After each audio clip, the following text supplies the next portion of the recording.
Sinampahan ng kaso ng pamahalaan ng Estados Unidos ang dating chairman ng Commission on Elections na si Andy Bautista, kaugnay ng umano'y bribery incident noong 2016 national elections.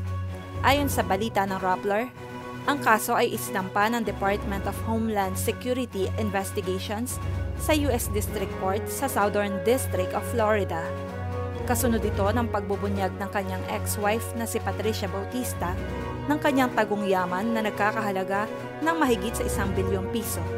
Matatanda ang inakusahan si Bautista ng pagtanggap ng suhol mula sa Smartmatic kapalit ng pag-award ng kontrata dito, na itinanggi naman ng dating COMELEC chairman.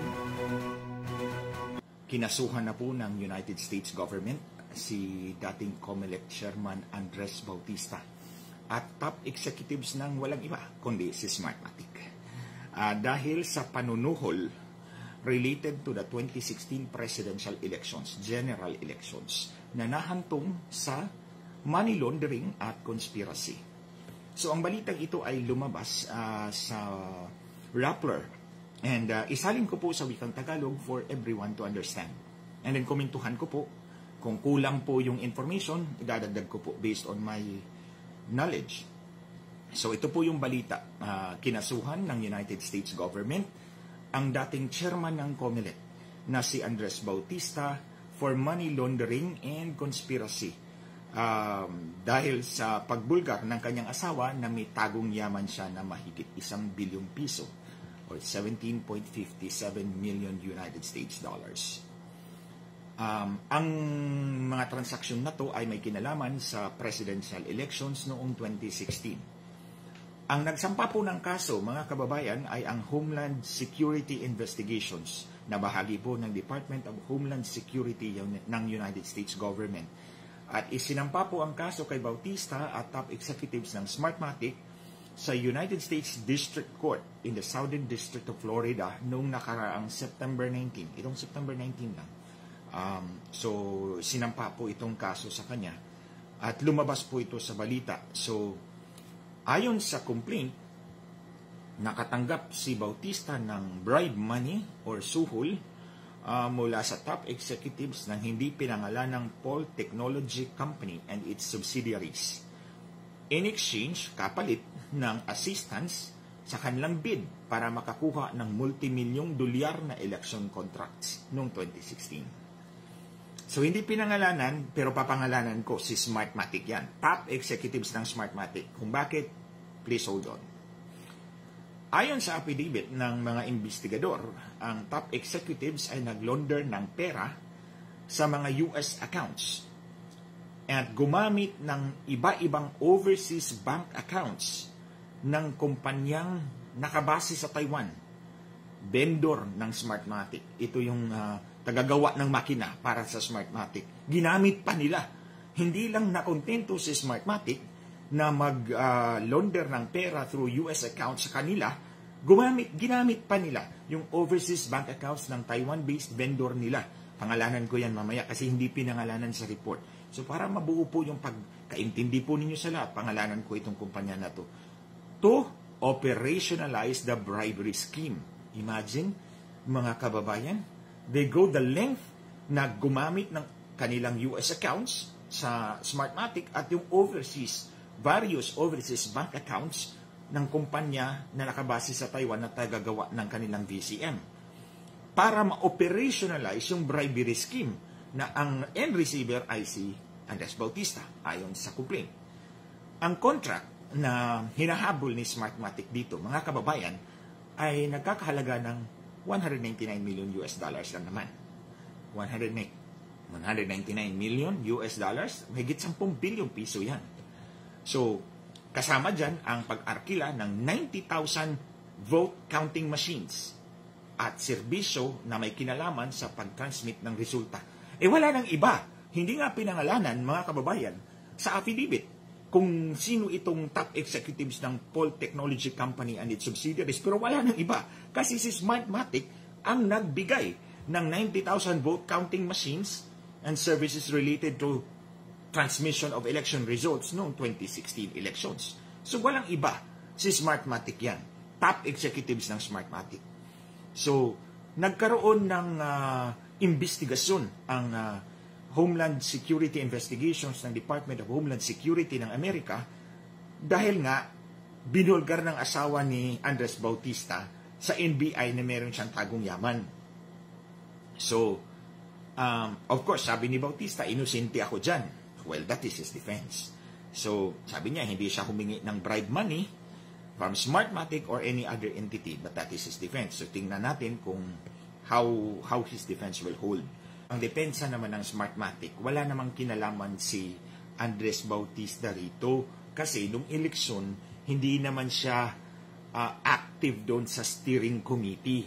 Kaya nga, mga kababayan, sabi ko, steering committee parang fiesta eh. Tingnan nyo yung fiesta invitation ninyo, parang mayroon palaging steering committee.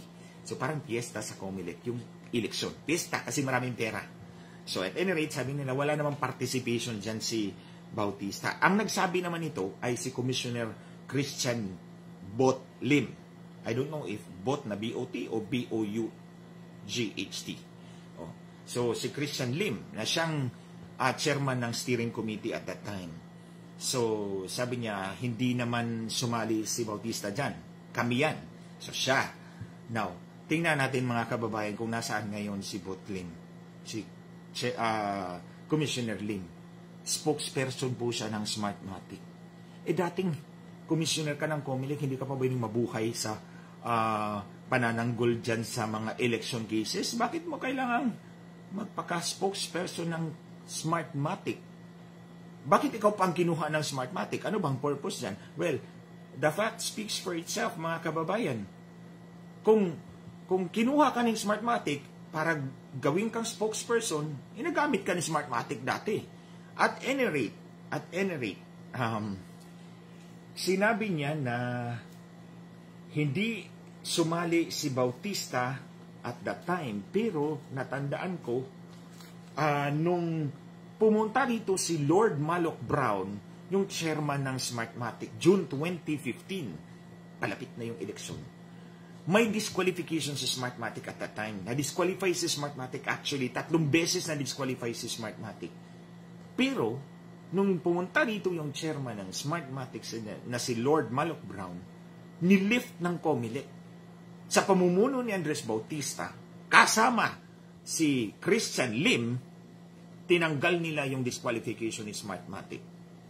So, nung tinanggal nila yung disqualification ni Smartmatic, tuloy-tuloy na nakuha ni Smartmatic yung $199 million contract. So, anong ibig sabihin nun? Walang kinalaman si Andres Bautista, walang kinalaman si Christian Bot Lim, kayo yung pumirma para tanggalin yung disqualification ni Smartmatic. 3 beses yun na-disqualify.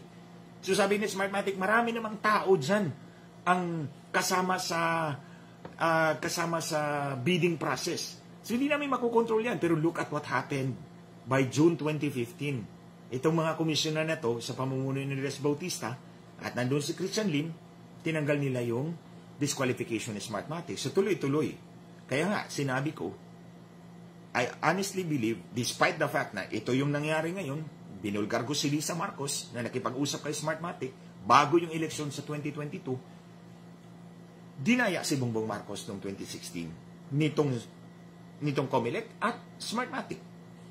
So, balik tayo doon sa sinabing vendor sa Taiwan. Hindi pinangalanan. Pero ang pangalan ng vendor na yan ay si Jaltec International Incorporated. Jaltec International Incorporated. Bakit alam ko to? Dahil meron kaming kopya ng kanilang Constancia de Referencia Comercial na pinadala si Jaltec. Nagpadala ng Constancia de Referencia Comercial doon sa Electoral Supreme Court of the Republic of El Salvador na sinabi nila mula pa noong 2013, kliyente na namin si Smartmatic. Kliyente na namin yan. So, 2013 pa. Ang date ng commercial reference ay August 20, 2013. So, malapit ito sa 2016 presidential elections. Kaya ito yung ginamit namin na ebidensya laban kay Smartmatic. Kasi sinasabi ni Smartmatic, kami ang gumagawa ng makina. Hindi kayo ang gumagawa ng makina. Si Jaltec International ang gumagawa ng makina. this is an original equipment manufacturer. Contract manufacturer sila. Silang gumagawa ng BCM para kay Smartmatic. Inangkin ni Smartmatic na sila ang gumagawa noon. Kaya ito ang pinalabas namin at that time. Na hindi, kasi merong pag-aamin si Jaltec doon sa Electoral Supreme Court of the Republic of El Salvador na kliyente lang kayo mula pa noong 2003 pala. So ngayon, ayon sa complaint ng Department of Homeland Security, ginamit din ng Smartmatic yung various overseas accounts ng Jaltec para ma-operationalize yung bribery scheme. Yung plano nila na umabot talaga kay Bautista yung pera. So, yung transfer, merong transfer doon, hindi ko na makita dito sa kasi meron ng to register. So, may dumating na $1 milyong sa account ni Bowman na konektado sa account ni Bautista. So, tapos binalik yun. Pero, binalik uli nila through other means. So, imagine, binalik ni Bautista, binalik ulit ni Smartmatic. Kumbaga, pinilit nila. All in all, ang bribery amounted to about $10 million. $10 milyong. So, that's about $500 million. So, hindi tayo magtataka kung ang tagong yaman ay $1 billion. So, kung $1 billion ang tagong yaman, merong $10 million si Smartmatic na suhol kay Andres Bautista. But of course, this is subject to his defense. Yung sinabi niya, hindi ako tumanggap ng bribery or bribe money. So, $10 million. Ang malaking question ngayon, mga kababayan, is this. Saan kukuha? Saan babawiin ni Smartmatic ang $10 million na sinuhol nila? Saan babawiin ni Smartmatic yung $10 million na binayad nila, sinuhol nila kay Andres Bautista? Walang iba kundi sa pagbibenta ng mga elective positions. 50 million yung congressman, 200 million yung senador. So, binibenta nila yan. Matagal ko nang sinasabi, binibenta ng Smartmatic yung eleksyon. Hindi naman nandadaya si Smartmatic for generous purposes, for pure generosity. Pera ang kapalit. Kaya nga, willing sila. I mean, they will go the great lengths. Imagine, nag-set up ng accounts, US account, ginamit pa yung account ng Jaltec. They will go the great lengths para lang ma-operationalize yung bribery, para umabot yung pera doon sa gusto nilang bigyan. So, kung makikita mo yung election provider na ganito, nanunuhol sa Commission on Elections, saan babawiin yung pera? Doon, sa Pandaraya. Kasi ang Pandaraya ay hindi naman eleemosynary purpose. Hindi naman siya for generosity, but for money. So, yan ang ngayon kay Smartmatic. Okay, now, dito tayo. What does this bribery allegation prove? First is the extent of corruption sa Commission on Elections. Matagal ko nang sinasabi, katuwang ni Smartmatic ang COMELEC sa Pandaraya. Hindi kayang mandaya ni Smartmatic kung walang kakonsaba na COMELEC. In fact, itong allegation na to will show na COMELEC na ang kapartner ni Smartmatic sa panunuhol para makuha yung kontrata. You see, ilang kontrata naman nakuha ni Smartmatic mula noong 2010, 2013, 2016, 2019, 2022. So that's more than $1 billion. Mahigit $1 billion American dollars nang nakuha ni Smartmatic mula sa ating bansa. Hindi pa kasali doon yung pagbibenta ng mga posisyon para dayain. Now, the other one is that the COMELEC is its partner in crime. Partner in crime sa procurement, partner in crime sa Pandaraya. Pangatlo, the extent of the bribery scheme and the network of Smartmatic to go the great lengths para makuha yung kontrata. Kasi they're not after the kontrata, they're after the cheating kasi mas malaki yung kita dun eh. Walang kapital dun eh. They will just input kung anong gusto nilang boto ilalabas ng kanilang makina. That's the extent of the bribery scheme and network of Smartmatic. Pang-apat, to bribe is to steal. Diba? To bribe is to steal. Bakit kailangan mo manuhol sa mga opisyal ng COMELEC para makuha mo yung kontrata? Which is unfair to the other bidders. Kaya nga walang nananalong iba eh. kung tituusin natin, halos lahat na practically all the contracts sa COMELEC, mula pa noong 2010 hanggang 2022, sa kanila. And with the blessing of Lisa Marcos, ibibigay na naman yan ngayong 2025. Kaya nga, pinalabas ko yung impormasyon na yan. Yung pag-aamin ni Lisa Marcos na nag-usap sila ng may-ari ng Smartmatic. Kasama niya 2 technical guys. In the hope na matigil na tong kalakaran na to. This case proves na hindi malinis si Smartmatic. At the very least, this case proves na hindi malinis si Smartmatic. Sabi ko na, to bribe is to steal. Nanakaw niyo yung kontrata to the detriment of the other bidders. But more importantly, ang publiko ang biktima. Tayong lahat, ikaw at ako. So, balik tayo dito sa, hindi ko tatapusin to na hindi ko i-discuss uli yung revelation ko. Sa mga Marcos loyalists, wala naman tayong personal na hidwaan. But I want you to open your eyes. Hindi Santos si Ferdinand Marcos Jr., hindi Santos si Lisa Marcos.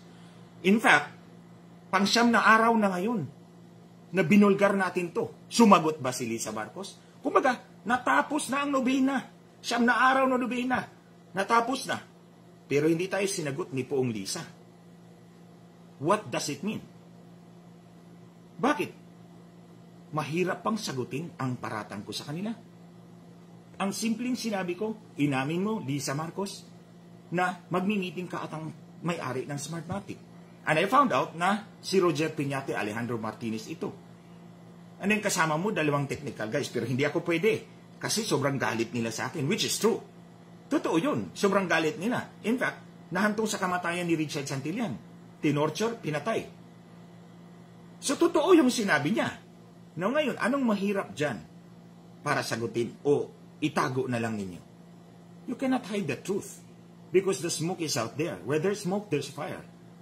Sagutin nyo para magkaalaman tayong lahat. Ako handa akong humarap kay Lisa Marcos o sino mang opisyal na gusto niyang papasagutin sa akin.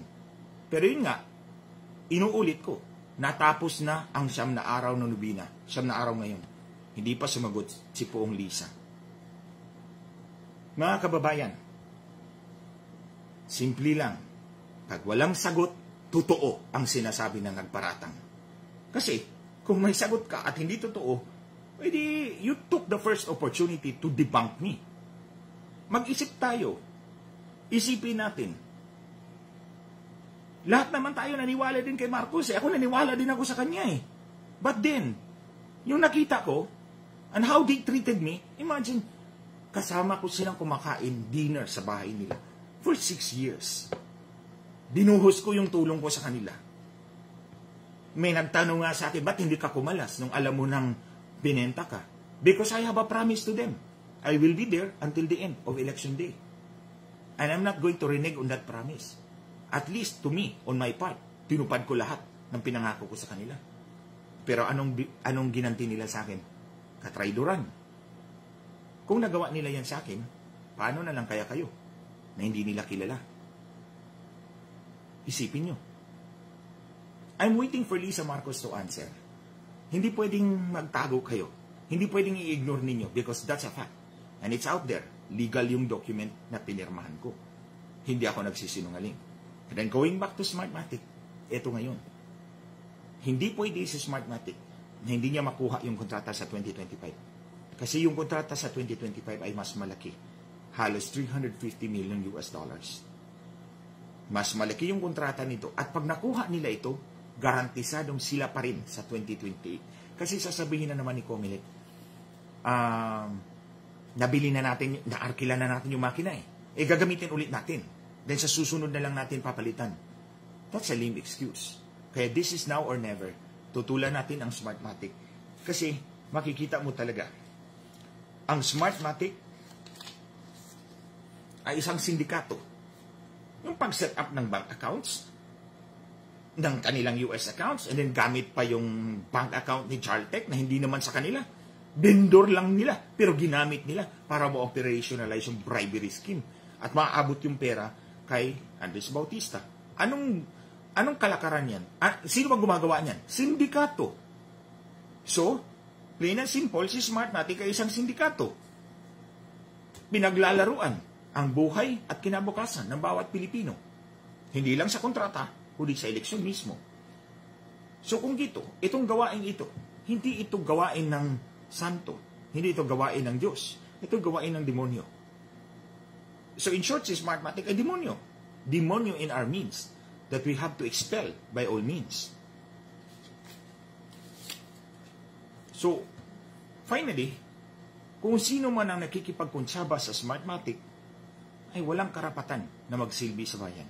Simple lang yan. Kung sino ang nakikipagkuntsaba sa Smartmatic, ay hindi karapat-dapat magsilbi sa bayan. Because ang pakikipagkuntsaba kay Smartmatic ay isang kataksilan pag-traidor sa bayan. So, I leave it to Bongbong Marcos and Lisa Marcos. Not all is lost. As tulad ng sinabi ko kay Hubert, yung Senior Deputy Executive Secretary, at kay Ivan Uy, DICT Secretary, yung tinanong nila ako, ano bang gusto mo kapalit para sa iyong katahimikan? Tahimik ka, ano bang gusto mo? Because hindi na ako tumanggap ng posisyon nila. May dala-dala pa silang listahan. Pinapipili pa ako doon sa listahan ng mga bakanting posisyon. Para lang ako tumahimik. Sabi ko hindi. Ang taahingin ko kay Bongbong Marcos, ilaglag mo si Smartmatic once and for all. And then si Comelec, i-blacklist si Smartmatic. Quits na tayo. Hindi nyo na ako marinig, hindi nyo na ako makita. Yun lang ang hihingin ko sa inyo. The next meeting, hindi pwede. So, hindi gagawin ni Bongbong Marcos. But then, not all is lost. There's still a chance.